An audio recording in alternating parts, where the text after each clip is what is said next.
وہ بھی ہو گئے, وہ بھی ناروٹو ان کو مل گئی. لیکن اب جو ہے اب ان لوگوں کے اور جو اس آپریشن میں باتیں ہوئی تھی وہ ایک امریکی کو اڈے دینے ہیں, ایک اسرائیل کو تسلیم کرنا ہے اور ایک بھارت کے ساتھ تعلقات اچھے کرنے ہیں. تو یہ تین چیزوں پہ یہ بہت تیزی سے کام کر رہے ہیں, کیونکہ ان کی حکومت کا پتہ نہیں چلتا کہ کب ان کی حکومت گر جائے یا کب ان کی حکومت ختم ہو جائے. تو اس لیے یہ بہت تیزی سے ان تین چیزوں پہ کام کر رہے ہیں.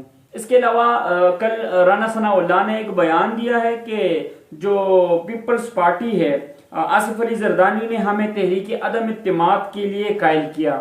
اب ان کا جو اقتدار کا نشہ تھا وہ تھوڑا کم ہو گیا ہے اور ان کو اب یہ بوجھ محسوس ہو رہا ہے, اور یہ اپنا جو ملبہ ہے یہ ابھی پیپلز پارٹی پر یہ ڈال رہے ہیں کہ انہوں نے ہمیں قائل کیا تھا کہ آپ مطلب عدم اعتماد لے کے آئے. 2-3 مہینے بعد ان کو سمجھ آئیے کہ پتہ نہیں ہمیں کون سی مصیبت ہمارے گلے میں ان لوگوں نے ڈال دی ہے. ان کو اب پتہ چلے ہے کہ یہ مصیبت تھی جو ہمارے اوپر انہوں نے ڈالا ہے. اب خود کو NRO دیے, ضمانتیں ہوگی ان کی, وہ سب کچھ ختم ہو گیا, تو اب ان کو یہ بوجھ لگ رہا ہے. یہ حکومت جو ان کو ملی ہے یہ ان کو اب بوجھ لگ رہا ہے. الیکشن سے پہلے یہ لوگ کہیں گے کہ پیپلز پارٹی نے ہمیں پسایا ہے اور پیپلز پارٹی اسٹیبلشمنٹ سے مل کے انہوں نے ہمیں پسایا ہے, اور عمران خان کا جو کیا درا تھا وہ ہمارے گلے میں ڈال دیا ہے ان لوگوں نے. اور یہ کہیں گے کہ ہم عوام کو مصیبت اور مشکل سے نکالنے میں پھنس گئے ہیں. یہ کبھی آرمی کی بات کرتے کہ آرمی چیف لے کے آ رہے تھے, کبھی جیلوں کی بات کرتے کہ ہمیں جیلوں میں ڈال دیتا یہ, اور یہ ایک ایسا آدمی کو لے کے آ رہا تھا کہ اس کے پورا جو سسٹم ہے وہ تبدیل ہو جاتا, جو نظام ہے وہ بالکل تبدیل ہو جاتا. یہ پتہ نہیں ان لوگوں نے یہ جب آتے میڈیا پہ یہ پتہ نہیں نشہ کرتے یا کیا کرتے کہ ایک دن ایک بیان دیتا ہے, کل وہ بیان چینج کر کے دوسرا بیان دیتا ہے. یہ ان لوگ ایک بیان پہ یہ نہیں ٹھہر رہے کہ مطلب ایک بیان دے دے اور کہتے کہ ہاں یہ بات ہوئی ہے, جو رجیم چینج ہم لوگوں نے کیا ہے وہ ہم نے اس مقصد کے لیے کیا ہے. کبھی مہنگائی کا کہتے ہیں, کبھی آرمی چیف کا کہتے ہیں, کبھی جیلوں کا, کبھی ابھی پیپلز پارٹی پہ پورا وہ جو ہے کیا درا ہے وہ اب ان پہ ڈال رہے. تو ان کی بالکل سمجھ نہیں آ رہی ہے, کسی کو سمجھ نہیں آ رہی ہے کہ ہم کیا بولے اور کیا کرے. اگر آپ لوگ تحریک عدم اعتماد اس مقصد کے لیے لے کے آئے تھے کہ ہمیں عمران خان سے خطرہ تھا اور عمران خان ایک چیف کو ہٹا رہا تھا اور ایک ایسے چیف کو لا رہا تھا جو ہمارے لیے خطرہ تھا اور ہمارے لیے مشکل تھا, تو آپ یہ وہاں پہ لکھ دیتے. آپ لوگوں نے تو وہاں پہ جب آئے ہو تو آپ لوگ تو مہنگائی کا کے آئے ہو. مہنگائی تو آپ لوگوں نے ڈبل کے ٹرپل کر دی, اس سے زیادہ کی, 28-30% آپ لوگوں نے مہنگائی کی ہے. عمران خان کی حکومت میں 10-12% مہنگائی تھی, اب آپ لوگوں نے 30% تک پہنچائی ہے مہنگائی. تو یہ آپ لوگوں کا حال ہے. یہ ہے امپورٹڈ سرکار کا جو کارنامہ ہے وہ یہ کارنامہ ہے کہ کبھی ایک پہ ملبہ ڈالتے ہیں, کبھی دوسرے پہ ملبہ ڈالتے ہیں.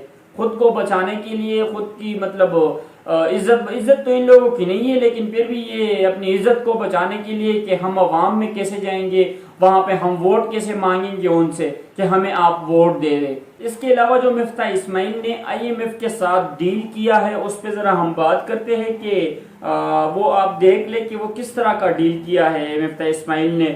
50 روپے جو ہے وہ لیوی کا ٹیکس اب دینا ہوگا پیٹرول پہ, اور سیل ٹیکس بھی دینا ہے پیٹرول اور ڈیزل پہ. تو یہ ان کی جو قیمت ہے یہ 300 سے اور 300 سے اوپر چلی جائے گی پیٹرول اور ڈیزل کی, کیونکہ یہ جو ڈیل کر کے آئے ہیں IMF سے وہ ان لوگوں پہ اعتماد نہیں کر رہا تھا, وہ ان لوگوں پہ اعتبار نہیں کر رہے تھے کہ یہ لوگ کل کے ہمارا پیسے واپس بھی کریں گے یا نہیں, کیونکہ اعتبار نہیں تھا ان لوگوں پہ.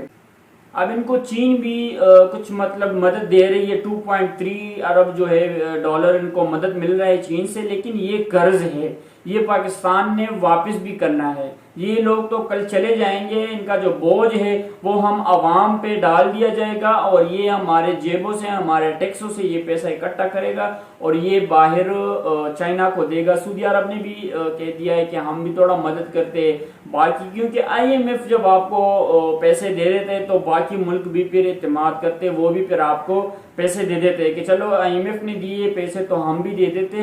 لیکن اس سے پاکستان نہیں بڑھ سکتا, یہ پاکستان پہ ایک بوجھ ہوگا، پاکستانی عوام پہ ایک بوجھ ہوگا، اور یہ پاکستان نے واپس بھی کرنا ہے، سود سمیت واپس کرنا ہے۔ کامران خان نے اس پہ ایک کمنٹ کیا ہے کہ حکومت کی عیاشیوں پر مال مفت دل بے رحم، شہباز شریف رحم فرما، IMF کے سامنے سرنگو ہے، فوری طور پر 41 ارب ڈالر کے قرضے درکار ہے اور 4000 ارب روپے صرف سود کی ادائیگی کرنی ہے۔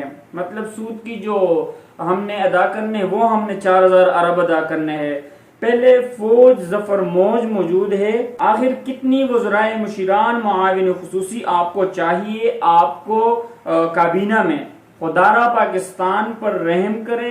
یہ جو وزیر اعظم شہباز شریف نے 3 بندوں کو اور لیا ہے اپنی وزارت میں جو معاون خصوصی ہے اس میں لیے، تو یہ تقریباً 1 درجن کے بندے ہو گئے ان کے پاس، شہباز شریف کے پاس۔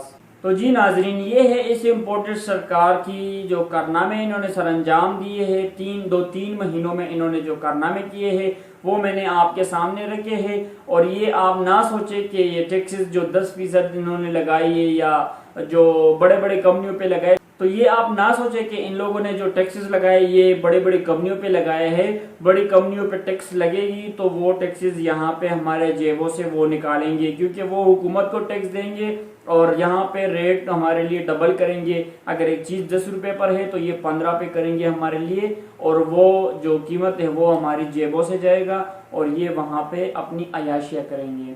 اب تک کے لیے اتنا ہی، ہمیں اجازت دیجیے، اللہ حافظ۔